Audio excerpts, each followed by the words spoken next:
ये झारखंड की पावन धरा पर हजारीबाग में माननीय प्रधानमंत्री श्री नरेंद्र मोदी जी का शुभागमन हुआ है। बहुत बहुत अभिनंदन वंदन आपका। इस अवसर पर मंच पर विराजमान है झारखंड के माननीय राज्यपाल श्री संतोष कुमार गंगवार जी, केंद्रीय जनजातीय कार्य मंत्री श्री जुएल ओराम जी, केंद्रीय महिला एवं बाल विकास मंत्री श्री और कोडरमा से हमारी लोकसभा सांसद श्रीमती अन्नपूर्णा देवी जी, केंद्रीय रक्षा राज्य मंत्री और रांची से लोकसभा सांसद श्री संजय सेठ जी, केंद्रीय जनजातीय कार्य मंत्रालय में राज्य मंत्री श्री दुर्गादास उइके जी, झारखंड सरकार में माननीय मंत्री श्री वैद्यनाथ राम जी और दीपक बिरुआ जी, इन सभी का हार्दिक स्वागत अभिनंदन। आप सभी का हार्दिक स्वागत अभिनंदन। देवियों सज्जनों, मैं निवेदन करूंगा केंद्रीय जनजातीय कार्य मंत्री श्री जुएल ओराम जी से कि वे इस अवसर पर आप सबकी तरफ से, झारखंड वासियों की तरफ से माननीय प्रधानमंत्री महोदय को हमारी पारंपरिक सरना शॉल भेंटकर उनका वंदन और उनका अभिनंदन करें, उनका स्वागत करें इस अवसर पर, इस पावन धरा पर जहां देश के यशस्वी प्रधानमंत्री स्वयं यहां पधारे हैं। सरना चेन शॉल झारखंड में जनजातीय लोगों में प्रचलित एक बहुत सुंदर कृति है जो विशेष अवसरों के लिए होती है। मैं मंत्री महोदय से एक बार पुनः निवेदन करूंगा, प्रधानमंत्री महोदय को सोहराई पेंटिंग भेंटकर उनका स्वागत अभिनंदन करें। ये सोहराई पेंटिंग हमारे हजारीबाग क्षेत्र की एक बहुत प्रसिद्ध जनजातीय कला है जिसमें वन्य जीव मुख्य विषय होता है। इस सुंदर कृति को भेंट करते एक बार आपकी करतल ध्वनि, आपकी तालियों के साथ वंदन अभिनंदन देश के यशस्वी प्रधानमंत्री श्री नरेंद्र मोदी जी का इस अवसर पर। और अब मैं निवेदन करूंगा माननीय केंद्रीय जनजातीय कार्य मंत्री श्री जुएल ओराम जी से कि वे स्वागत संबोधन के लिए पधारें।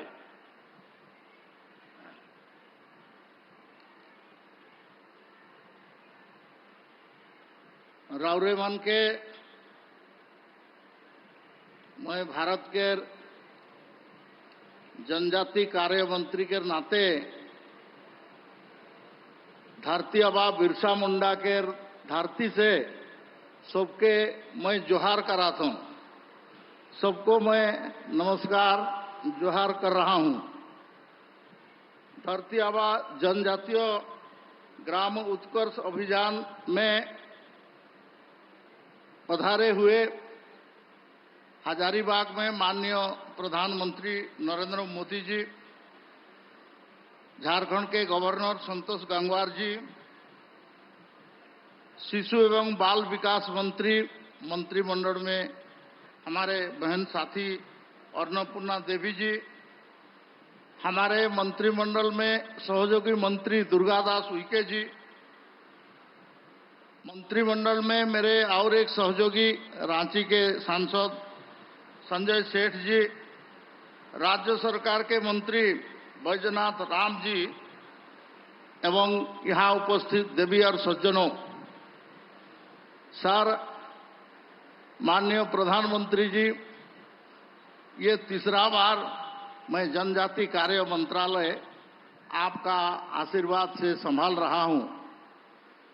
ऐसे तो 1990 मसीहा में 27 फरवरी 1990 में मैंने विधायक उड़ीसा का विधानसभा में बना और काम कर रहा हूं 35 साल से। लेकिन जनजाति के लिए जो पैसा बजट में घोषणा होता था या आवंटित होता था, वो एक नोशनल होता था, अनुमानिक होता था। हर विभाग 7.5% का पैसा भारत सरकार का खर्च करना चाहिए। वो कहीं रोड बनाने में, कहीं एक रेलवे लाइन बिछाने में, ऐसा कोई छोटा छोटा काम या बड़ा काम करके वो जनजाति क्षेत्रों में खर्च हो गया ऐसा बताते थे। लेकिन आपने उसको समीक्षा किया और बारीकी से देखने के बाद बोला कि ये ठीक नहीं है। हम जनजाति के लिए जो पैसा आवंटित करते हैं ये उन्हीं के लिए खर्च होगा और उसको आपने गति शक्ति पोर्टल में भी मॉनिटरिंग करेंगे। इसके कारण 83,000 से भी ज्यादा पैसा भारत सरकार का खर्च होगा। ये अभूतपूर्व है और ये पहली बार है। पहले ये पैसा केवल नोशनल, ये कागज पत्र में बुकिंग होके एक शो हो जाता था कि जनजाति के लिए इतना पैसा खर्च हुआ, लेकिन वास्तव में होता नहीं था। आपने इस बार क्वांटिफाई किया है कितना गांव, कितना ब्लॉक, कितना आपका जिला और कितना लोगों के लिए इसलिए आप बेनिफिट होगा उसके बारे में क्वांटिफाई किया है, मतलब बता दिया है। आप बताएंगे उसको स्वयं, मैं उसमें से 20 लाख प्रधानमंत्री आवास योजना घर बनेगा जनजाति के लिए, ये कम बड़ा बात नहीं है। ऐसे आपका बाकी जो योजना है उसके बारे में बताएंगे। ये इतना बड़ा काम कभी नहीं हुआ था। मेरा ख्याल से ये योजना लागू करने के बाद हम जो आपका जो इच्छा है संपूर्ण पूरा सेचुरेटेड एक गांव में जो आवश्यक है 25 इंटरवेंशन 17 भारत सरकार का मंत्रालय को कन्वर्ज करवा के उसका पैसा खर्च होगा और गति शक्ति पोर्टल में ये मॉनिटरिंग होगा। इससे बड़ा काम हो ही नहीं सकता।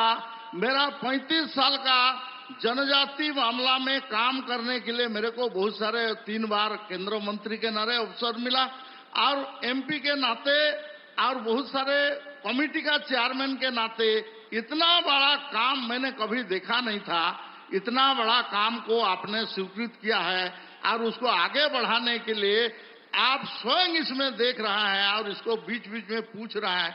इससे बड़ा काम कोई हो ही नहीं सकता। सर, मैंने आपको जब दूसरा बार प्रधानमंत्री बने और मेरे को मंत्री बनाए तो मैंने आपको मिला था आपका साउथ ब्लॉक में। मेरे को 2 प्रश्न आपने किया था। एक बोला कि जनजाति के लिए अगर एक काम तुम चाहते हो तो क्या होना चाहिए। मैंने बोला एजुकेशन। आप तुरंत ऑर्डर किया, 25,000 करोड़ बजट में स्वीकृत हुआ, 740 से ज्यादा एकलव्य मॉडल रेसिडेंशियल स्कूल का स्वीकृत किया और उसमें काम हो रहा है, आगे हम बढ़ रहे हैं। दूसरा आपने बोला कि हम एक आदिवासी को गवर्नर बनाना चाहते हैं। मैंने नाम बताया द्रौपदी मुर्मू, आप तुरंत उनको मंजूर किया। खाली गवर्नर नहीं बनाया, उसके बाद आप भारत के आज महामहिम राष्ट्रपति भी बनाया। हम पॉलिटिकली एम्पावर्ड हैं, हम इकोनॉमिकली आगे बढ़ रहे हैं, एजुकेशनली हम आगे बढ़ रहे हैं। ये आपका सोच, आपका मार्गदर्शन और आपका पॉलिटिकल विल, इच्छा शक्ति, आप ऐसे तो सबके लिए देखते हैं लेकिन जनजाति के लिए खास करके देखते हैं। इसलिए मैं आभार व्यक्त करते हुए आप आज का इस मीटिंग में आप सबको स्वागत करते हुए मेरा वाणी को ही विराम देता हूं। वंदे मातरम, भारत माता की जय। आभार माननीय जनजातीय कार्य मंत्री भारत सरकार जुएल ओराम जी का। देवियों सज्जनों, आज माननीय प्रधानमंत्री जी के करकमलों से देश भर के जनजातीय समुदायों के व्यापक और समग्र विकास के लिए 83,700 करोड़ रुपए से भी अधिक की राशि की परियोजनाओं का शुभारंभ, उनका लोकार्पण और उनका शिलान्यास होने जा रहा है। मैं माननीय प्रधानमंत्री महोदय से निवेदन करूंगा कि वे रिमोट का बटन दबाकर इन योजनाओं का शिलान्यास, उद्घाटन और लोकार्पण करने की कृपा करें। माननीय प्रधानमंत्री महोदय से निवेदन।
बहुत बहुत आभार माननीय प्रधानमंत्री महोदय का।